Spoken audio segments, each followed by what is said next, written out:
La France est championne du monde 2018. C'est historique. Et retenez bien ce jour parce que vous vivez un moment d'histoire, les gars. La France est championne du monde de football 2018. C'est la fête partout en France. C'est l'union partout en France. Et que ça dure le plus longtemps possible, sans débordement, s'il vous plaît. Bravo. Je n'ai pas d'autres mots, je ne m'attendais pas à ce moment-là. Je vous dis la vérité, je ne m'y attendais pas. C'est historique pour plein de choses. Kylian Mbappé, tu jouais au foot à Bondy. Il y a quelques années, quand tu jouais à la Play, tu prenais l'équipe de France. Qui t'aurait dit que 5 ans plus tard, t'aurais pris la Coupe du Monde en étant élu le meilleur jeune ? En gagnant et en marquant en finale. Ce moment est historique pour plein de choses. Didier Deschamps, tu as gagné en tant que joueur en 98. Tu gagnes en tant que sélectionneur. Tu as participé aux 2 seules Coupes du Monde de l'équipe de France. Moment historique. Toute personne née avant 98 ont vécu les 2 seuls moments historiques en Coupe du Monde, en victoire de Coupe du Monde de l'équipe de France. Tout ce qui se passe là, faut pas le sous-estimer, ça ne reste que du sport bien sûr, mais dans le monde du sport et du pays, c'est historique. Donc, ne le sous-estimez pas. Je vais quand même répondre et faire une leçon de football, même si je suis personne, mais bon, je dis ce que je veux, à toutes les personnes qui en 2018 n'arrivent toujours pas à comprendre que le football a un objectif. Trouver les astuces nécessaires pour gagner. Pas trouver les astuces nécessaires pour être les plus beaux, faire le meilleur jeu. Ça, c'est un plus qui peut mener à la gagne ou pas. Faut faire un choix. T'as un groupe, tu dois gagner avec ce groupe. Tactiquement, tu ne feras pas toujours le meilleur jeu. Il va falloir gérer les temps forts et les temps faibles. Parfois, tu vas faire un bloc derrière. Parfois, tu vas contre-attaquer quand il le faudra. Tu vas balancer pendant 10 minutes s'il le faut. Si tu gagnes à la fin de ce match, et surtout que tu prends la Coupe du Monde, on va jamais se rappeler de l'équipe qui a mérité la Coupe du Monde. Et ça, faut se le mettre dans la tête. J'avais dit la même chose quand le Portugal avait battu la France. En 2016, à l'Euro, on ne joue pas sur le mérite, on joue pour gagner. Si le mérite était la récompense du football et d'un match, il serait interdit de marquer sans avoir fait le jeu. Les buts contre leur camp ne seraient pas autorisés. Qui soulève la coupe au final, c'est l'équipe qui a gagné. On lui demande pas comment elle a fait. Et si on n'arrive pas à comprendre cette réalité, c'est que soit on ne joue pas au foot, soit on ne connaît pas le foot, soit on se voile la face. Et on essaye de justifier ce dont on n'est pas content. L'équipe de France me rappelle un peu le Real des 3 dernières années en Ligue des Champions, qui parfois n'ont pas fait le jeu, mais qui ont joué sur le temps fort et les temps faibles. Savoir gérer les temps forts et les temps faibles, et viser une réussite comme il y a eu dans ce match, parce que la France contre la Croatie a eu de la réussite. Mais cette réussite-là, vous croyez que c'est par magie que tu mets 4 buts en finale et que tu vas en finale? Ni la France ni la Croatie ne déméritent leur finale, car ils ont tout fait pour y aller. La France, à aucun moment de cette Coupe du Monde tout entière, on les a imaginés perdre et sortir de la coupe. Donc certes, ils n'ont pas joué le Brésil, l'Allemagne ou l'Espagne, mais ça, on s'en fiche. On s'en fiche le plus totalement possible. Faut arrêter de se voiler la face. Le débat, il est comment on va gagner. Tous les joueurs dans le terrain ne sont pas là pour faire le spectacle aux yeux des gens, ils sont là pour gagner.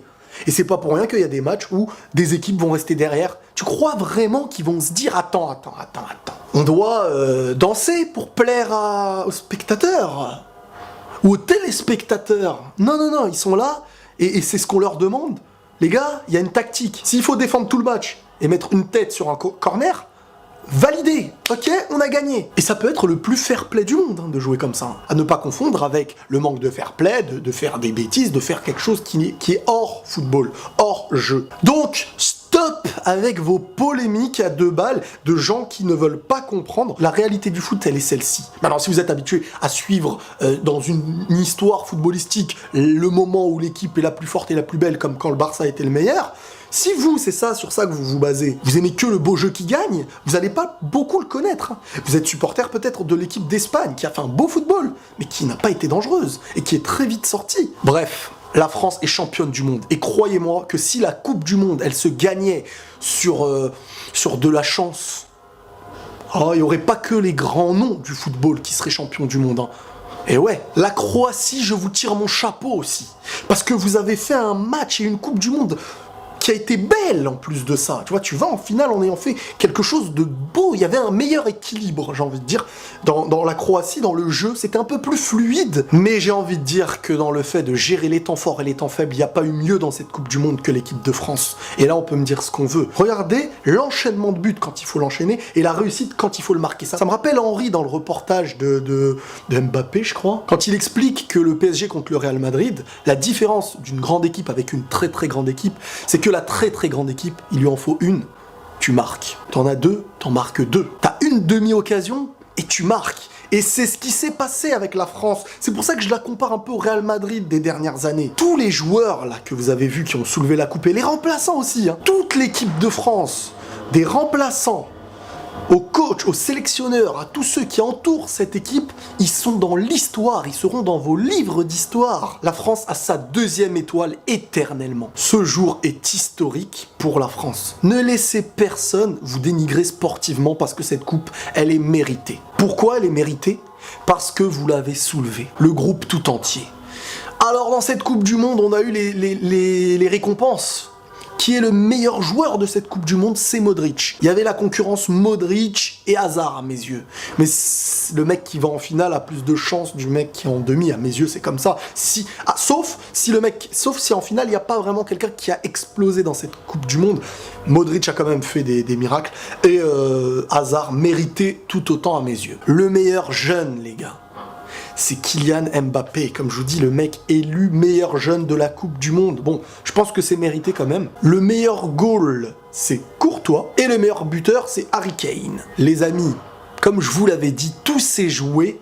Le déclic de cette Coupe du Monde, c'était le France-Argentine, similaire au France-Espagne de 2006. Le match où tu tombes sur une équipe qui a un nom, une grande équipe, et c'est l'élimination directe. Le premier match de la Coupe du Monde que tu n'as pas le droit de rater. C'est ce que j'avais dit aussi dans les groupes. Je vous avais dit, là, on est là pour prendre les points et passer. Ensuite, c'est là que ça commence, la Coupe du Monde. Et la France a fait le match qu'il fallait. En passant ce match-là, elle a montré une preuve de maturité dans son jeu. Et c'est là que le groupe a trouvé son vrai équilibre. Ensuite, face à l'Uruguay, c'était pareil. Il fallait être des bonhommes, ils ont été là. Face à la Belgique, il fallait être encore plus des bonhommes parce qu'en face, c'était quand même beaucoup plus technique. Et en finale, face à la Croatie, je ne m'attendais pas à un match aussi difficile, mais quand même, la France a ce réalisme de marquer quand il faut marquer. Et de savoir défendre quand il faut défendre. Donc certes, il y a eu des petits points noirs comme l'erreur de Lloris, excès de confiance, hein, on mène plus 2, plus 3, je veux dire. Tu te dis, voilà, il y a moyen, allez, je vais sur YouTube. Là. Tu vois, quand je dis tu vas sur YouTube, c'est en gros, ça y est, je vais mettre un petit crochet, il va être sur YouTube demain dans la compilation de la finale. Et là, c'est non, c'est la boulette. Je me demande si Lloris ne fait pas cette boulette, est-ce qu'il est le goal du mondial ou pas? Courtois mérite, hein, bien sûr, mais je me demande. Parce que quand tu vas en finale, tu as quand même l'avantage de l'avoir, je crois. Parce qu'après, il y a aussi certains qui disent que le trophée est décidé avant la finale. Et puis ce serait logique que ce soit décidé avant la finale, ou pendant le match, parce que c'est juste après qu'on te donne le résultat. Quoi qu'il en soit, bravo. Bravo la France. La France est clairement un grand pays de football.